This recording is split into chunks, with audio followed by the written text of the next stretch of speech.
Or we were joining, should we kick off? Yeah, I think let's kick off, and as anyone else joins, I can add them in as well. Cool. Thanks everyone from Edge Hill joining today. We're obviously invited by Kate to speak to you all just around sort of the graduate opportunities coming at peak next year in 2022.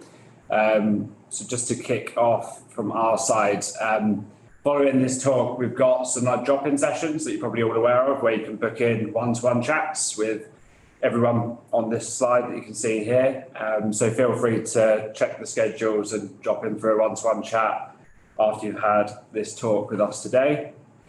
I suppose just to kind of give everyone a quick overview, I know that you've probably read through the description of Peak and who we are as a company, but really kind of from where it all started, in 2015, so a bit longer than 5 years ago now, but our co-founders, Rich, David, Attal, met somewhere in a pub. They obviously had met before and came up with this idea, this AI solution that would essentially allow customers to do great things with their data. And then fast forward to today, we're obviously been through various rounds of funding, grown over the last sort of 6 or 7 years to over 250 heads.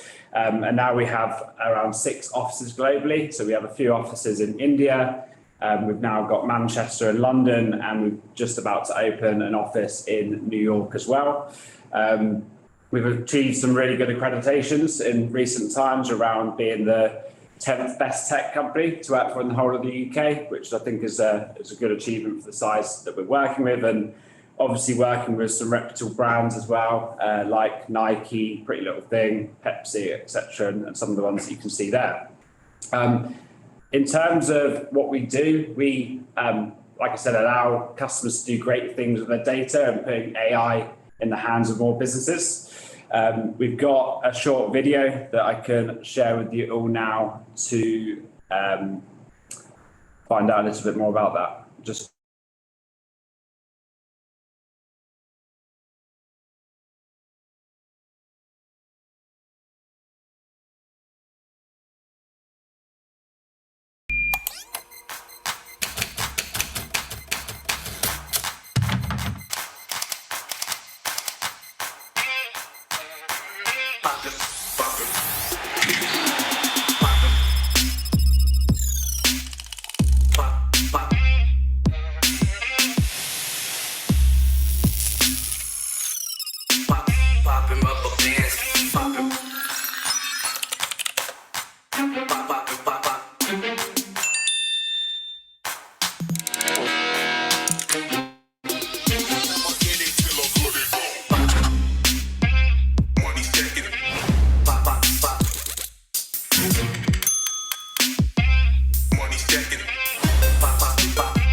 Thanks, Charlie. So hopefully that video solidifies exactly what we do here at Peak. So we're disrupting the market of AI with decision intelligence. And I suppose our long-term ambition is to be category leaders in decision intelligence and AI as a platform business. So what does that mean for us as a business is sort of about playing bigger.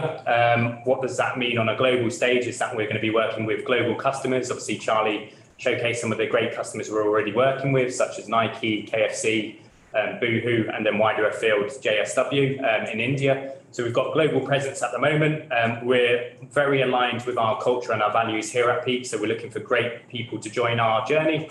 and on our road to IPO as we become a global leader in decision intelligence. I think the great thing about today is you'll find out a little bit more about Peak, who we are, also find out about some of those opportunities in our commercial, engineering and data science teams as well. So great opportunity for you to join those individual sessions, ask as many questions as you have as well to the teams directly, so that you can understand the sort of people we recruit here at Peak and our long-term ambition. Cool, thanks Lorenzo. So why Peak? Yeah, I mentioned sort of some of the kind of awards that we've won this year around being the best in the best companies list, coming 10th in the top tech companies to work for and 25th in the top medium-sized companies to work for. I think this is all down to, as much as when we were set up, Richard, David and Atul wanted to build a company that would allow customers to do great things with customers' data, but they also wanted to build an amazing company at the same time. And it's at the forefront of every decision that's made at the business that people come first and we're building an amazing culture. Obviously, the opportunities that we're talking about from a graduate point of view today are all based in Manchester. This is a picture I took personally of the Manchester clubhouse, obviously not on a day like today where it's raining. But on a much sunnier day, which is rare in Manchester. A few things to mention. This was a clubhouse designed by ideas from the Peak team.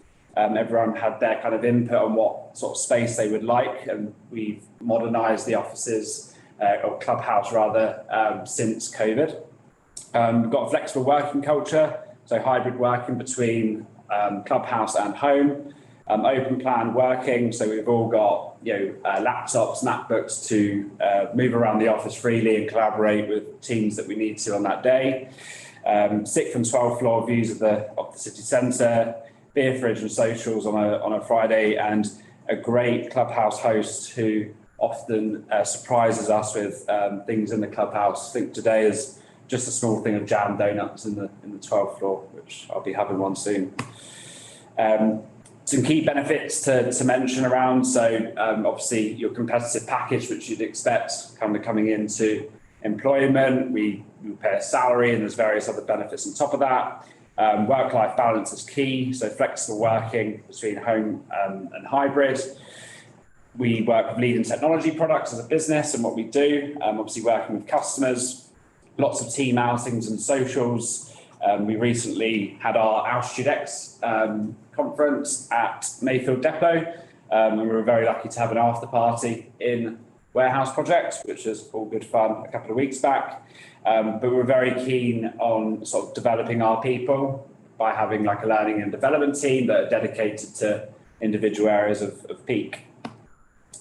A quick example of the current graduate scheme that we've got running at the moment within data science.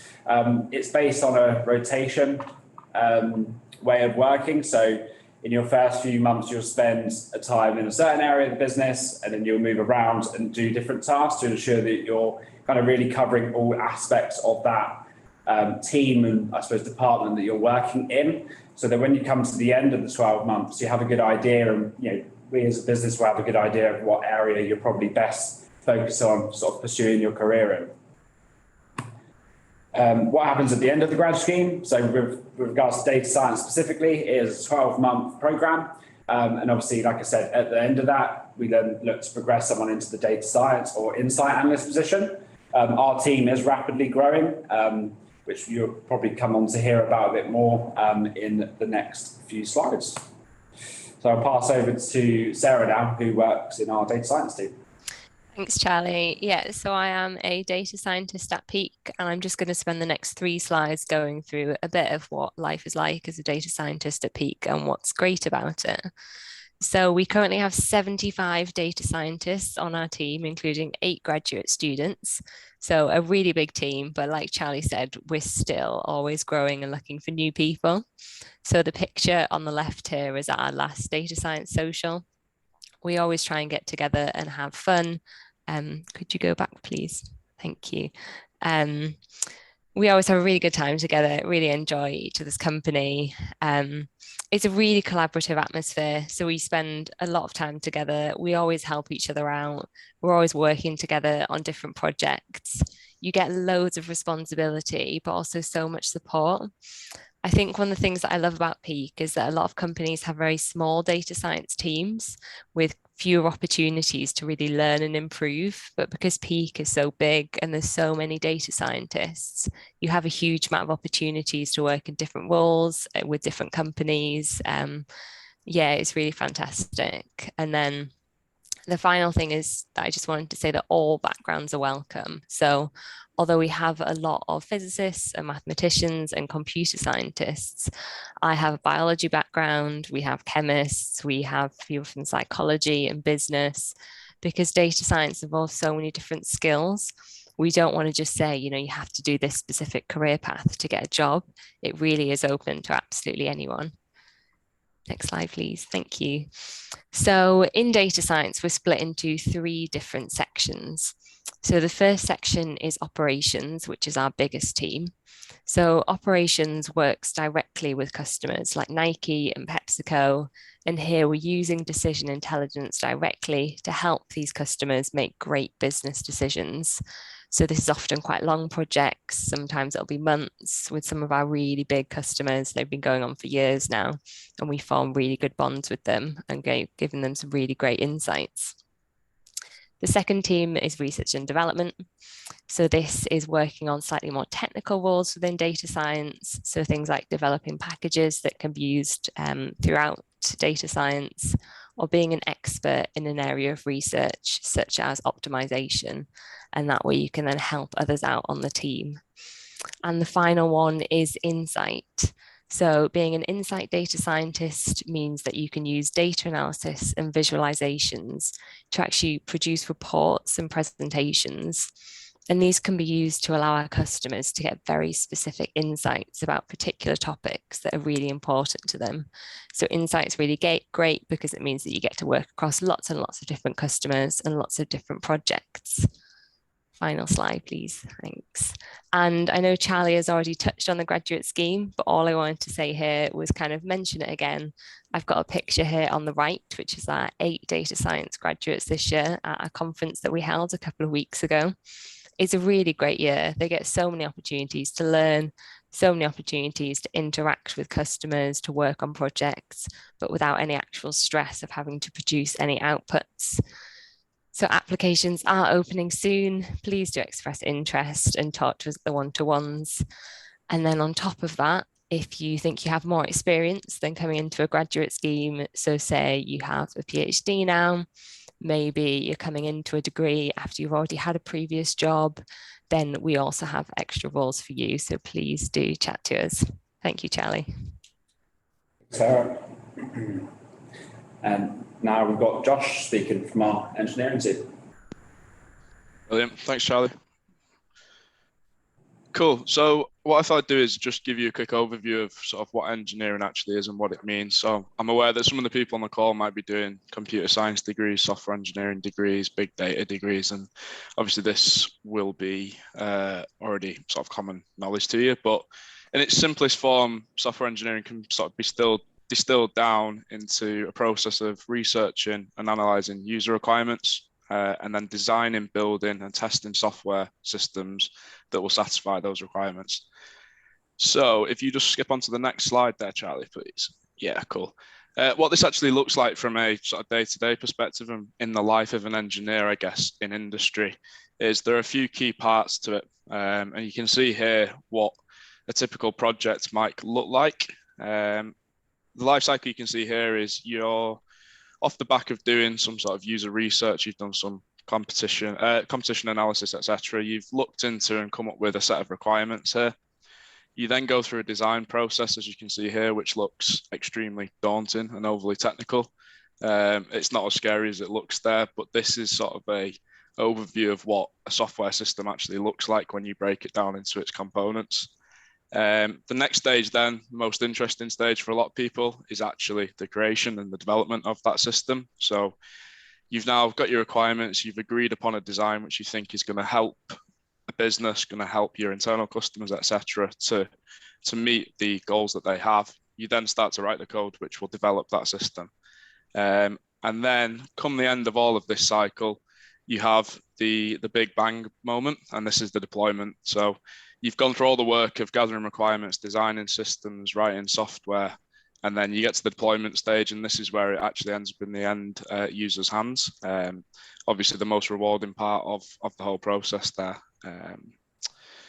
If you just skip on to the next slide, perfect. So a little bit about engineering at Peak, and similar to what Sarah just mentioned in terms of how we're sort of set up at the moment in terms of our teams. Obviously, being a sort of growing business, this is always changing, but you can distill engineering down into 3 core areas across Peak. You have what I've mentioned there as platform engineering. Generally, this is full stack developers. People have a tendency to prefer, say, front end development, back end development, etc. And these are the people that are responsible for writing the code and software that powers Peak's platform.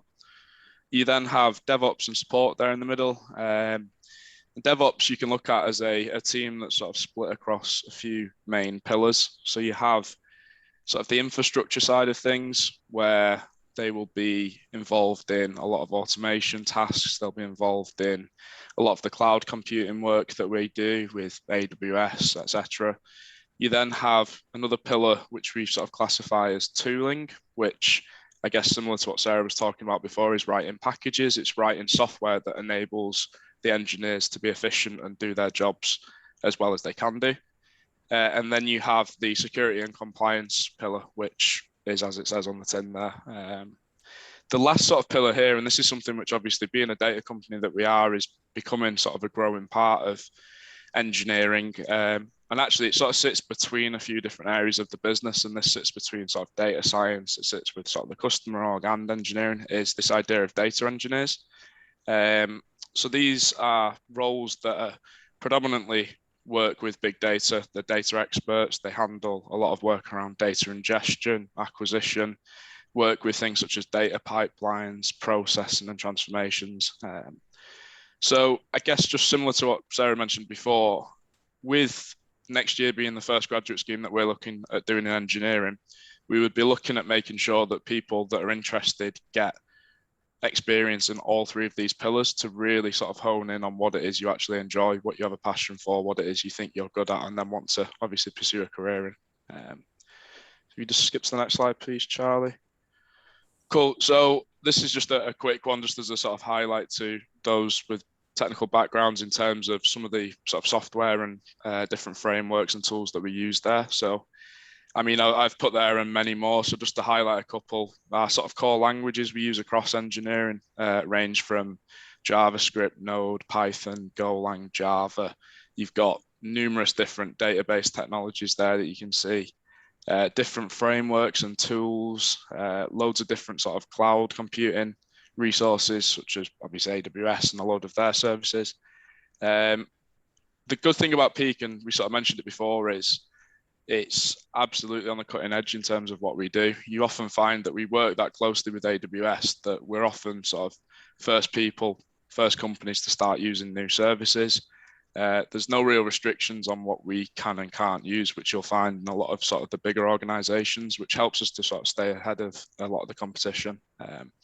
So yeah, really, really exciting times for Peak and engineering. So I think, as Sarah said before, if anybody does have any interest, feel free to drop into the drop-in sessions after this, or if you don't have time to do that, please do get in touch outside of the talks today. Cheers, Charlie. Cheers, Josh. Thank you. Now we're going to pass over to Richard, who works on the customer success team. Hello. I didn't realise there was going to be a picture of me in this deck. That's slightly daunting. Yeah, hi everyone. I'm Richard. I'm a customer success manager at Peak. I've done a few of these before. I've talked to a few different kind of groups of grads and kind of early career people in general about customer success. And I think the big thing that stands out to me is that my guess is a lot of you on this call are sitting there right now going, what the hell does that actually mean? Like, is it customer service? Is it like sitting in a call center answering the phones, or working on a chatbot? And it's none of those things. So I'm going to try and give you just a very quick overview of what customer success is, that you can take away from today, whether you're interested in Peak or not. And then Kerry, who is one of the customer success associates on the team, is going to talk you through what the role's like in practice. The reason customer success is quite badly defined is because it's quite new relative to the other roles that you kind of see around. So even things like data scientist and software engineer have actually been around as job titles in the industry longer than customer success manager. These are a few of the companies that kind of invented customer success in the software context. So Vantiv were the first company ever to have people they called customer success managers. But the ones who really kind of made it stick and made it famous are a CRM, customer relationship management system company called Salesforce, who really from 2005 onwards made customer success teams a foundational part of their kind of company structure. Next slide, please, Charlie. So what customer success actually is in the context of a software as a service business like Peak is a kind of blend of project management and onboarding, looking after customers and making sure they get up to speed on our solutions, and also relationship and account management. So it's kind of a sales adjacent role. We don't have sales targets. We're not salespeople, but we are responsible for the overall growth and success of customers who use the Peak platform. So that broadly comes into three categories. It's project management and technical project delivery of onboarding. So Peak customers have a lot of bespoke work done for them. Somebody needs to look after the project management and sprint planning and all the rest of it of that. That's typically us.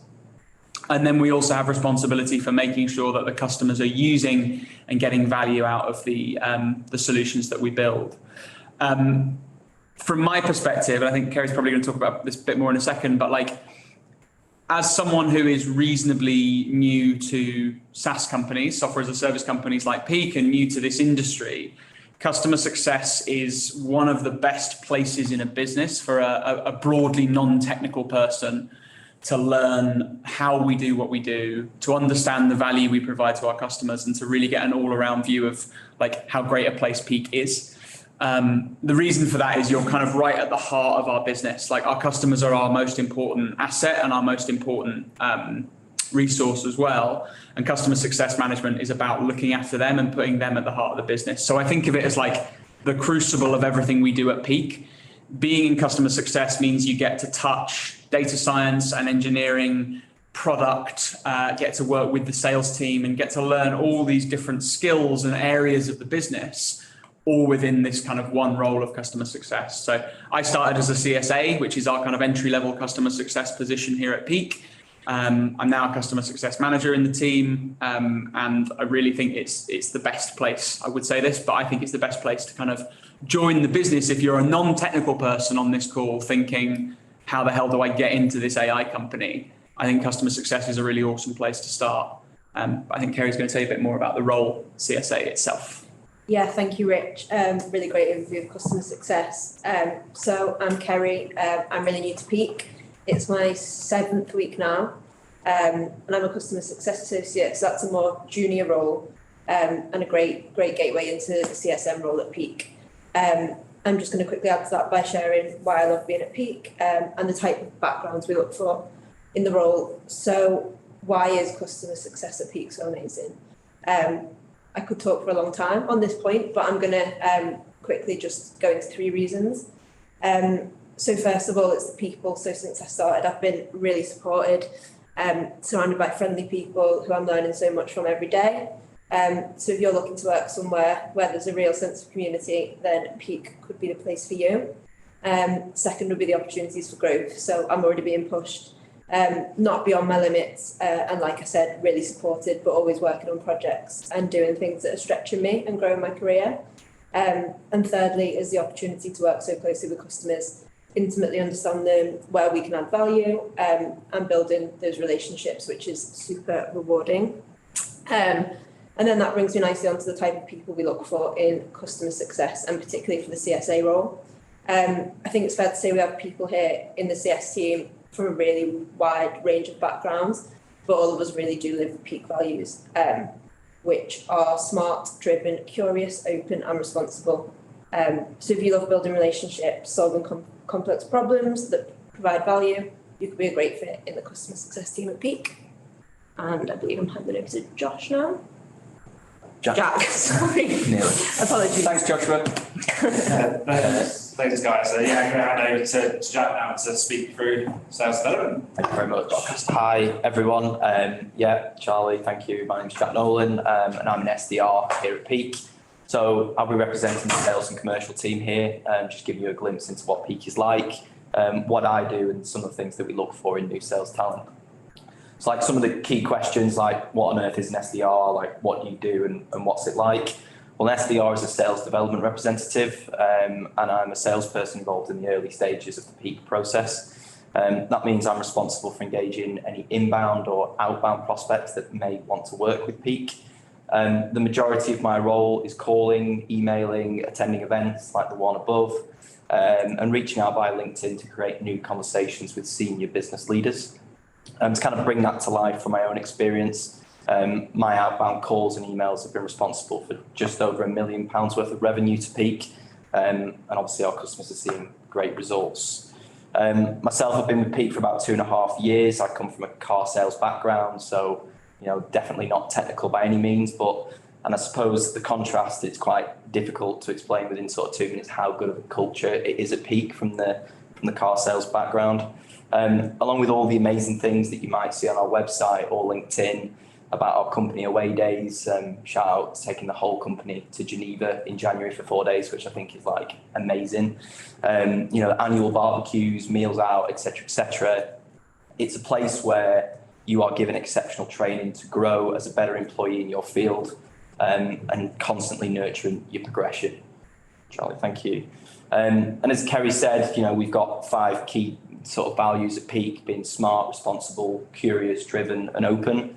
I've sort of chosen the 3 values here that I think are the most important and what we look for from an SDR perspective. And that's no matter what your background is, what your degree is in. We're more interested in you as a person and what value we can sort of add to each other. And those look like the sort of curious things, like, are you eager to learn and ask questions? And how interested are you in solving problems, whether that's your own problems or a customer's problems? Like, how do you approach it? Are you driven? How high are you aiming and how do you plan to succeed? And I'd say most importantly, open, like how approachable are you as a person? Are you willing to help others succeed if they're not doing so well at any given point? If you feel that you've got any of those values, come and have a chat with us. We'd love to talk to you. Thank you very much. Cheers, Jack. Thank you. And then I suppose, just to kind of bring the call to a close. So what's next? So we're actually, as a company, doing some talks at the university. So on Tuesday, the 30th of November, we've got Amy and Sarah, who's on the call today, talking through different pathways to a career in data science. So there's that to look forward to. And then also Mike Pierce, who works very closely with Josh in engineering, is going to be doing a talk on computer network and security. So please do attend those if you've got those coming up in your course, and apply now. So there is a link on the portal to go through to our graduate opportunities specifically for Edge Hill University that I've set up, and it'd be great to obviously see your interest and connect with you with regards to opportunities in all of these teams in 2022. Q&A, as I said at the start of the call, there's individual slots that we've all got available in our diaries today. So if you want to jump onto the portal, organise some time to speak with us, it'd be great to have some one-to-one conversations. But thank you for everyone's time, and we'll share the recording with Kate and the team. See you later. Thank you, guys.